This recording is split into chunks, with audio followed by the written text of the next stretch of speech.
I know that the Trump administration lives on the corner of stupid and scary, but this is kind of ridiculous even for them.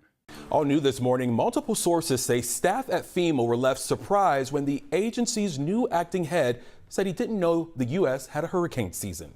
David Richardson reportedly made the comments during a briefing Monday. A Department of Homeland Security spokesperson says it was made in jest. But some staffers are concerned since Richardson has no prior experience managing natural disasters. Now, first of all, let's make one thing very clear. This was absolutely not a joke. Karen Levitt can try to play it off as much as she wants to, but he was absolutely serious when he said this. But while this was absolutely the stupid part, I'm more concerned about the scary part of this whole thing. You see, the Trump administration wants to do away with FEMA, but they can't actually do that without Congress. So for now, what they've done is they've just completely stripped it.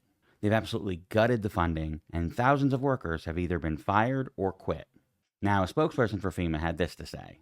Quote, "It's not a secret that under Secretary Noem and Acting Administrator Richardson, FEMA is shifting from bloated DC-centric dead weight to a lean deployable disaster force that empowers state actors to provide relief for their citizens.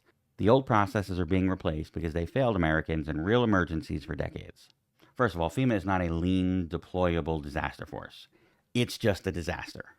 And they haven't done anything because instead of enacting an entirely new plan, Richardson has just decided to go with the existing plan, despite the fact that they don't have the funding or the personnel to do it.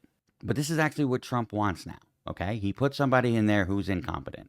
FEMA is going to fail because its leadership is terrible, its funding is terrible, and its personnel is stripped down. So when these disasters start hitting and FEMA fails, they're going to point to the Biden administration and say, well, it was their fault, it was their plan, which they're then going to use as a catalyst to get rid of FEMA completely. It's a typical Trump plan. Create a problem, come up with some bullshit excuse as to how you're solving it, and then take credit. The sad part is people are actually going to have to die for us to learn this lesson.